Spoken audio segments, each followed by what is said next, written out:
격한 언쟁을 불사하고서라도 상대방이 잘못을 인정하게끔 만들고 싶은가?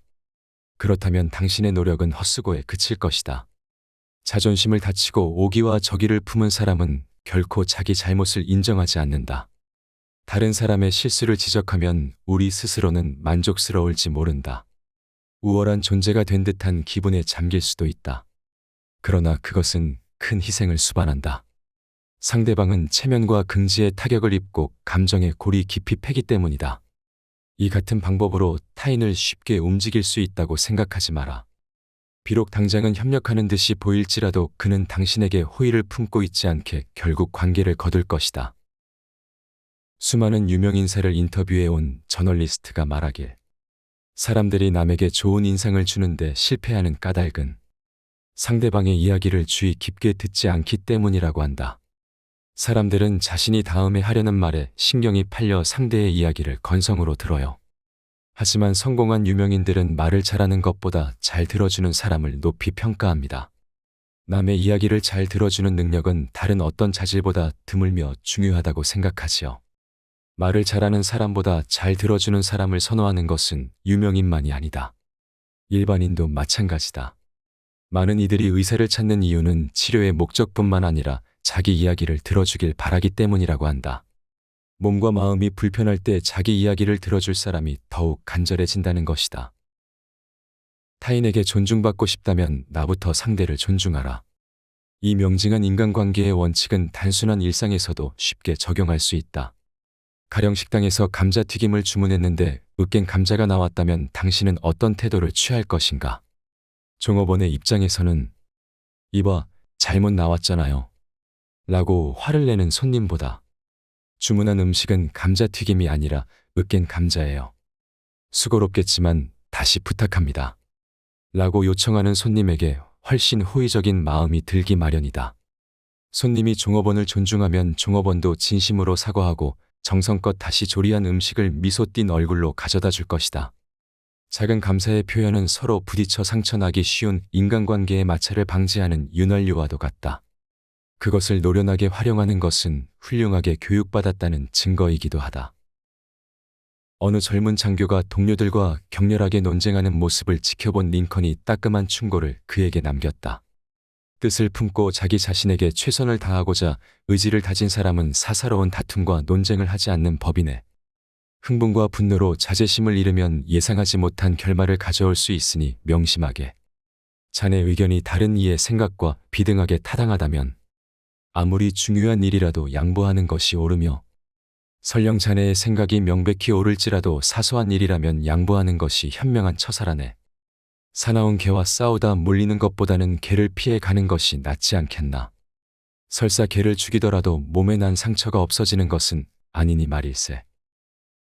누군가에게 비판받을 일을 했다면 타인에게 잘못을 지적당하기 전에 스스로 먼저 비판하라. 정직하고 겸허하게 반성하라. 다른 사람에게 질책당하고 궁지에 몰리는 것보다 솔직하게 자기 잘못을 인정하고 반성하는 것이 정신적인 건강을 위해서도 훨씬 좋은 일이다. 자기 잘못을 숨기는 것은 우둔한 사람이라도 할 수 있다. 실제로 어리석은 사람 대부분이 그와 같은 우를 범한다. 자기 잘못이 명백할 때도 발뺌을 한다. 하지만 그럼으로써 모면할 수 있는 시간은 잠시뿐이다. 자신의 잘못을 깨끗이 인정하는 태도를 보인다면 정직함과 성실함이라는 장점을 전할 수 있으며 더 많은 이들로부터 비판받는 것을 피할 수 있다. 누군가가 명백하게 잘못한 경우라도 무조건 비난해서는 안 된다. 비난하는 것은 바보도 할 수 있다. 비난하지 말고 이해해보라. 현명하고 탁월한 사고를 하는 사람은 타인을 이해하기 위해 노력한다. 사람의 말과 행동에는 분명 나름의 숨겨진 이유가 있다. 상대방의 입장에 서서 성실하고 진지한 마음으로 돌이켜보라. 만약 내가 저 사람이라면 어떤 기분을 느꼈을까? 어떻게 반응했을까?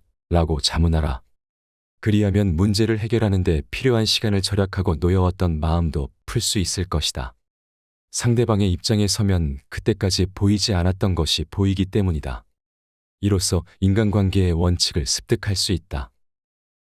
화가 난 상대방이 나쁜 감정을 완화하고 논쟁을 멈추고 내 이야기에 귀 기울이도록 만드는 마법 같은 말이 있다. 진심을 담아 다음과 같이 말해보자.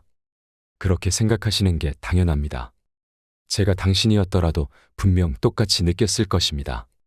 아무리 완고하고 쉽게 흥분하는 성격의 사람이라도 이 말을 들으면 태도를 누그러뜨린다. 같은 입장이라면 자신 역시 똑같은 반응을 보였을 것이라는 말에서 깊이 공감하는 마음이 전해지기 때문이다. 우리가 만나는 사람들 넷 중에 셋은 공감에 굶주려 있다. 그렇기에 자신의 마음을 이해해주는 사람을 만나면 반가운 친구를 만난 듯 호의를 가질 수밖에 없다. 타인의 체면을 짓밟는 행동은 극히 삼가야 할 일이다. 이것은 아무리 강조해도 지나치지 않다.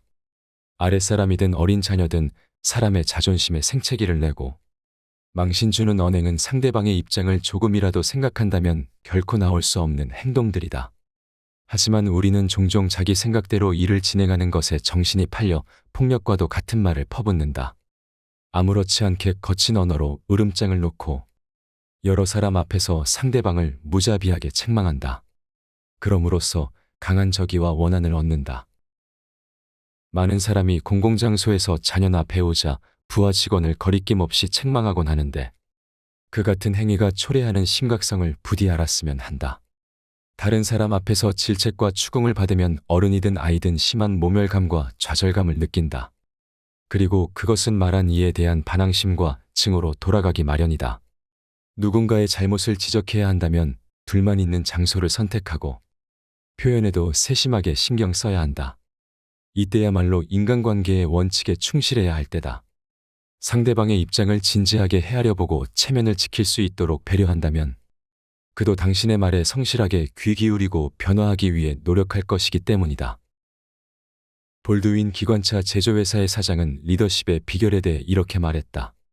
사람은 존경하는 이에게 어떤 능력을 높이 평가받으면 대부분 그 기대에 기꺼이 부응하려고 노력한다. 누군가에게 어떤 능력과 자질을 기대한다면 마치 그 사람이 이미 그러한 능력을 지닌 듯이 대우하라. 당신이 기대하는 자질이 상대방에게 이미 충분한 듯 평가하고 북돋으면 상대는 그에 부응하기 위해 부단히 애쓸 것이다. 자신을 높이 인정해준 당신을 실망시키고 싶지 않기 때문에. 본 내용은 출판사 사모미디어, 지은이 데일 카네기님, 역근이 유미바 다카시, 옮기니 정지영님의 초역 카네기의 말이라는 도서에서 일부 발췌하였습니다. 공개적인 비난은 질책받는 사람에 대한 경멸과 좌절감을 초래할 수 있습니다. 누군가의 잘못을 효과적으로 해결하기 위해서는 차라리 따로 개인적으로 상대방과 얘기하는 것이 좋을 것입니다. 그렇다면 그 사람이 비판을 더 수용하고 긍정적인 변화를 기꺼이 하기 때문입니다. 피그말리온 효과라는 말이 있습니다. 교사의 기대에 따라 학습자의 성적이 향상되는 것을 말합니다. 저 또한 학창시절 저를 믿어주는 과목의 선생님이 계셨는데 그분 과목은 왠지 모르게 시험을 잘 치고 싶어 공부를 더 열심히 했던 기억이 있습니다. 특히나 가까운 사람들에게 받는 믿음은 더욱 크게 작용할 것입니다. 우리 모두 따뜻한 말 한마디로 누군가의 마음속에 기대를 심어보면 어떨까 합니다. 시청해 주셔서 감사합니다. 구독과 좋아요 부탁드립니다.